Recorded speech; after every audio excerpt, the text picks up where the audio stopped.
ನೋಡಿ, ಗದಗ ಲಕ್ಕುಂಡಿ ಗ್ರಾಮದಲ್ಲಿ 4ನೇ ದಿನದ ಉತ್ಖನನ ಕಾರ್ಯ ಇದೀಗ ಮತ್ತೊಮ್ಮೆ ಆರಂಭ ಆಗೋಗಿದೆ. ಅದರಲ್ಲೂ ಕೂಡ ಒಂದು ರೀತಿಯಾಗಿ ಅಸಮಾಧಾನದ ಮಧ್ಯೆಯೇ ಈ ಒಂದು ಉತ್ಖನನ ಕಾರ್ಯ ಆರಂಭ ಆಗಿರುವಂಥದ್ದು. ಸುಮಾರು 35 ಕಾರ್ಮಿಕರಿಂದ ಸೂಕ್ಷ್ಮವಾಗಿ ಉತ್ಖನನ ಕಾರ್ಯ ಆರಂಭ ಆಗಿದೆ. ಲಕ್ಕುಂಡಿ ಅಭಿವೃದ್ಧಿ ಪ್ರಾಧಿಕಾರದ ನೇತೃತ್ವದಲ್ಲಿ ಕೆಲಸ ಆರಂಭ ಆಗಿದೆ. ನಿನ್ನೆ ಶಿವಲಿಂಗ ಪಾಣಿಪೀಠ ಶಿವಲಿಂಗ ಮೂರ್ತಿ ಪತ್ತೆಯಾಗಿತ್ತು. ಪ್ರಾಚೀನ ಕಾಲದ ಪ್ರಾವ್ಯವಸ್ತು ಪತ್ತೆ ಹಿನ್ನೆಲೆ ಇದೀಗ ಬಹಳಷ್ಟು ಕುತೂಹಲ ಈ ಒಂದು ಪ್ರಕರಣ ಹುಟ್ಟಿಸ್ತಾ ಇದೆ. ಹಾಗಾಗಿ ಸದ್ಯಕ್ಕೆ ಉತ್ಖನನ ಕಾರ್ಯ ಮುಂದುವರಿತಾನೆ ಇದೆ. ಸುಮಾರು 35 ಕಾರ್ಮಿಕರಿಂದ ಸೂಕ್ಷ್ಮವಾಗಿ ಉತ್ಖನನ ಕಾರ್ಯವನ್ನ ನಡೆಸಲಾಗ್ತಾ ಇದೆ.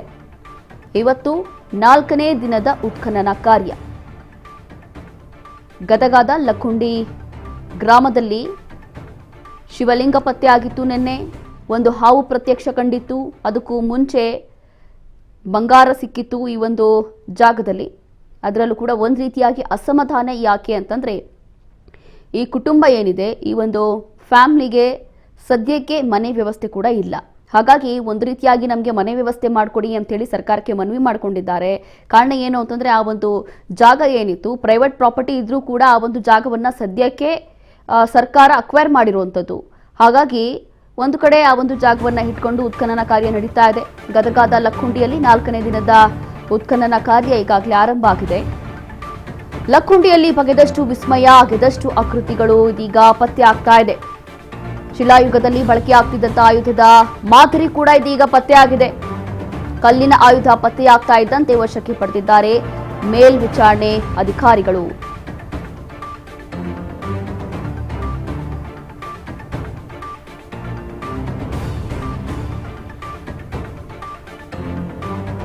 ಲಕ್ಕುಂಡಿಯಲ್ಲಿ ಬಗೆದಷ್ಟು ವಿಸ್ಮಯ, ಆಗಿದಷ್ಟು ಆಕೃತಿಗಳು ಪತ್ತೆ ಆಗ್ತಾನೆ ಇದೆ. ನೋಡಿ, ಶಿಲಾಯುಗದಲ್ಲಿ ಬಳಕೆ ಆಗ್ತಾ ಇದ್ದಂಥ ಆಯುಧದ ಮಾದರಿ ಕೂಡ ಇದೀಗ ಪತ್ತೆಯಾಗಿದೆ.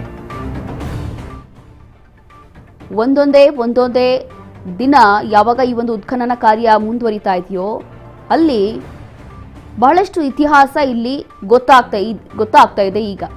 ಅದರಲ್ಲೂ ಕೂಡ ಶಿಲಾಯುಗದಲ್ಲಿ ಬಳಕೆ ಆಗ್ತಾ ಇದ್ದಂತಹ ಒಂದಷ್ಟು ವಸ್ತುಗಳು ಕೂಡ ಪತ್ತೆಯಾಗಿದೆ. ಹಾಗಾಗಿ ಸದ್ಯಕ್ಕೆ ಸಂಬಂಧಪಟ್ಟಂತ ಅಧಿಕಾರಿಗಳು ಇದನ್ನೆಲ್ಲವೂ ಕೂಡ ವಶಕ್ಕೆ ಪಡೆದುಕೊಂಡಿದ್ದಾರೆ. ಪ್ಲಾಸ್ಟಿಕ್ ಚೀಲದಲ್ಲಿ ಟ್ಯಾಗ್ ಹಾಕಿ ಅದನ್ನು ತಗೊಂಡು ಹೋಗ್ತಾ ಇದ್ದಾರೆ.